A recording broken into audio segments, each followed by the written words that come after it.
Bonjour, bienvenue à la chaîne IDPro. Aujourd'hui, nous allons voir la matrice BCZ. La matrice BCZ, c'est une matrice élaborée par un groupe de cabinet en consultance stratégique. Alors, elle est la matrice la plus utilisée, bien vrai qu'il y a d'autres matrices en stratégie, comme la matrice McKinsey et ADL, mais elle reste la matrice la plus utilisée et plus pédagogique. Alors, nous allons définir deux éléments essentiels avant d'entamer à la matrice. Ces éléments, ces définitions vous sont utiles en stratégie. Premièrement, le portefeuille d'activité. Le portefeuille d'activité est l'ensemble des secteurs d'activité par lesquels l'entreprise est présente.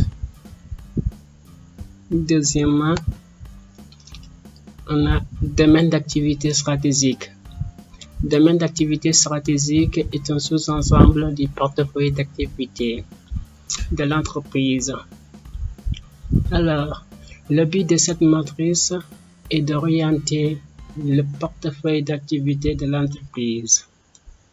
Elle nous permet d'identifier les domaines d'activité stratégiques les plus avantageux, alors par lesquels nous devrons allouer nos ressources. Avant de commencer, n'oubliez pas de vous abonner et activer la cloche de notification pour ne manquer aucune de mes prochaines vidéos que je mettrai en ligne.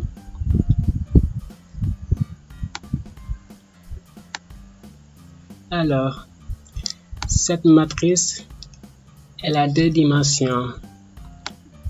À l'ordonnée, à l'abscisse, on a la part de marché relative ou les atouts, ou on dirait l'atout concurrentiel, c'est-à-dire avantage concurrentiel.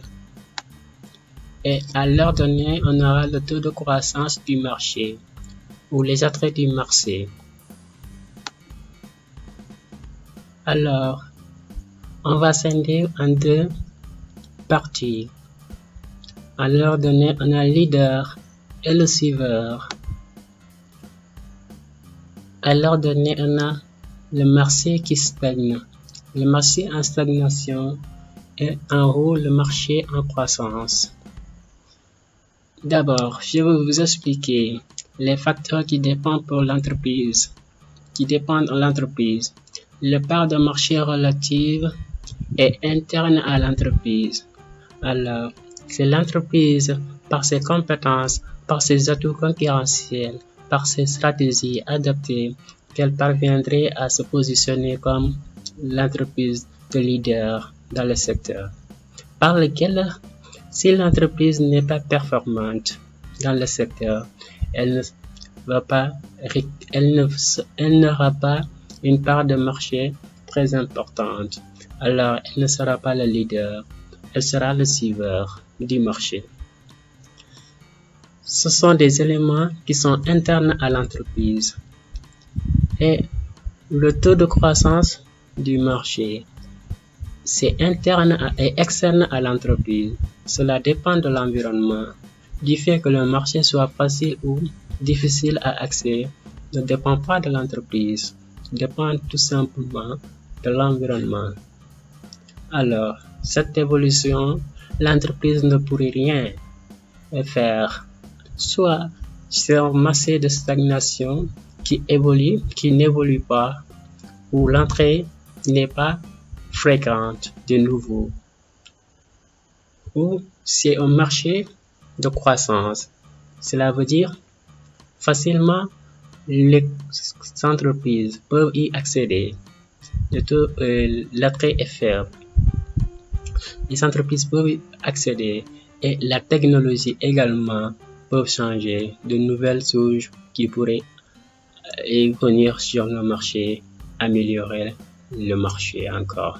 Donc là, l'entreprise doit être très prudente car c'est un environnement changeant. Donc, c'est un défi que l'entreprise doit toujours s'adapter. Alors, en place verticale à verticale et horizontale, on a 4 cadrans: leader, suiveur, croissance, ainsi de suite. On l'a divisé en 4 cadrans. Donc, à chaque cadran, on va nommer chaque cadran. Premièrement, on est là. Si on est là, on a un vedette. Le vedette, c'est-à-dire, c'est un marché, tout produit qui se situe à cet espace, à ce niveau, on a une vedette. Alors, cela signifie que l'entreprise est le leader dans le marché et dans un marché de croissance qui évolue très vite. Alors, l'entreprise doit faire un maximum d'investissement pour garder sa position de leader, car le marché est très variant. Le marché change, évolue très vite. Alors, quand on est là, on a la vache à lait. Vache à lait. Tout produit qui se situe là, à ce niveau, on a ce qu'on appelle une vache à lait. Cela signifie que l'entreprise est le leader dans un marché de stagnation, un marché qui n'évolue pas très vite, un marché où il n'est pas facile à entrer. Les entrées sont fortes, c'est-à-dire difficile à accéder sur le marché. Donc c'est un marché qui stagne. Cela signifie que peu d'investissement et ces produits génèrent plus d'argent, c'est-à-dire plus de cash. Sont très importants pour l'entreprise.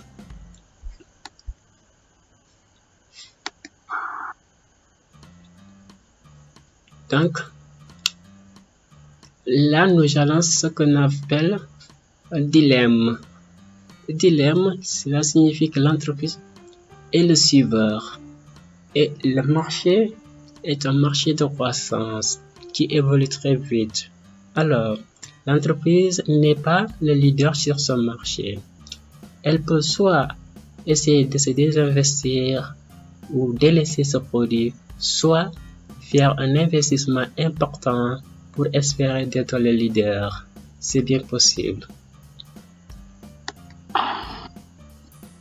Dans cette cage, on a le poids mort, c'est-à-dire le marché est stagné et dans lequel l'entreprise n'est pas le leader. Ce sont des produits à délaisser qui n'ont pas d'avantage, des gaz. Ce sont des DAS vieux qui ne génèrent pas de l'argent, qui ne génèrent pas de liquidité à l'entreprise. Ce sont des produits appelés à sortir de l'entreprise.